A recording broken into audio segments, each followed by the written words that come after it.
بسم اللہ الرحمن الرحیم ایاک نعبد و ایاک نستعین۔ میں احسان خٹک انصاف یوتھ ونگ کراچی کا صدر کراچی کے نوجوانوں سے مخاطب ہوں کہ جس طرح آج کراچی میں ٹکٹس کی تقسیم ہوئی اور انصاف یوتھ ونگ کے ہر نوجوان کو جنہوں نے ٹکٹس کے لیے اپلائی کیا تھا ان کو جس طرح نظر انداز کیا گیا، جس طرح عمران خان صاحب نے جو کہا ہے کہ یوتھ کو ہم پروموٹ کریں، اس کے برعکس جس طرح فیصلے ہوئے کراچی میں، تو پورا ورکر گراؤنڈ پہ مایوس ہو چکا ہے۔ اور آپ تمام ورکرز جو صبح سے مجھے میسیجز کر رہے ہو کہ کیا لائے عمل کرے کیا کرے، تو آپ کے لیے میں بس ایک ہی پیغام دوں گا کہ آپ لوگوں نے صبر کا دامن تامے رکھنا ہے، کیونکہ آپ لوگوں کو معلوم ہے کہ چیئرمین عمران خان صاحب اس وقت کس تکلیف میں اور جیل کے سلاخوں کے پیچھے ہیں۔ تو ہمارا جو یوتھ کا جو مین ٹارگٹ ہے وہ عمران خان صاحب کو جیل کے سلاخوں سے باہر نکالنا ہے، چونکہ گراؤنڈ پہ تمام یوتھ ونگ کے نوجوان جو middle class P T I کے ورکر ہیں وہ مایوس ہو چکے اس فیصلے سے، اور اس فیصلے میں ملوث کردار آپ کے لیے میں ایک ہی پیغام دوں گا کہ آپ نے یوتھ کے ساتھ جس طرح زیادتی کی، ہم اپنا مقدمہ اللہ پہ چھوڑتے ہیں، اللہ آپ سے اس کا جواب لے گا۔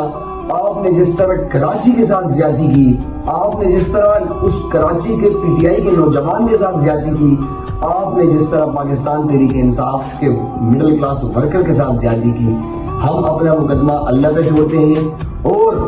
ہمیں امید ہے کہ انشاءاللہ جب یوتھ کی کاوشوں اور محنت کے بعد چیئرمین عمران خان صاحب جیل سے باہر ہوں گے، جلد انشاءاللہ ہمارے درمیان ہوں گے، تو چیئرمین عمران خان صاحب اس چیز کا جواب آپ سے لیں گے۔ میں تمام یوتھ ونگ کراچی کے ورکرز کو کہتا ہوں کہ آپ نے مایوس نہیں ہونا۔ ہم نے اپنی اسٹرگل جو ہم کر رہے تھے 9 مئی سے پہلے اور 9 مئی کے بعد، ہم نے اپنی اسٹرگل مزید بڑھانی ہے انشاءاللہ، اور مجھے اللہ کی ذات سے امید ہے کہ جو یوتھ کراچی کا حق ہے وہ انشاءاللہ یوتھ کو ملے گا، آج نہ صحیح کل ملے گا انشاءاللہ، لیکن جب ہمارے چیئرمین عمران خان صاحب جیل سے باہر ہوں گے وہ ضرور اس چیز کا حساب لیں گے۔ میں بس صرف اتنا بتاتا چلوں کہ مجھے آج اتنا دکھ ہوا جب میں نے 9 مئی میں جو ایف آئی آر ہمارے یوتھ ونگ کے کارکنوں پہ ہوئی، جو وہ اپنے امی ابو سے اپنے بچوں سے جو ہے نا گھر سے دور رہ کے جنہوں نے پی ٹی آئی کے لیے کوشش کی، آج ان کو جس طرح نظر انداز کیا گیا،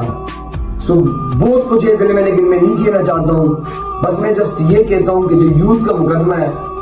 وہ ہم اللہ پہ چھوڑ دیں، اللہ اس کا جواب لے گا آپ سے، اور انشاءاللہ چیئرمین عمران خان صاحب جب جیل سے باہر ہوں گے ہمارے درمیان ہوں گے، انشاءاللہ ہم چیئرمین عمران خان صاحب کے پاس اپنا مقدمہ لے کے جائیں گے۔ پاکستان زندہ باد، عمران خان پائندہ باد۔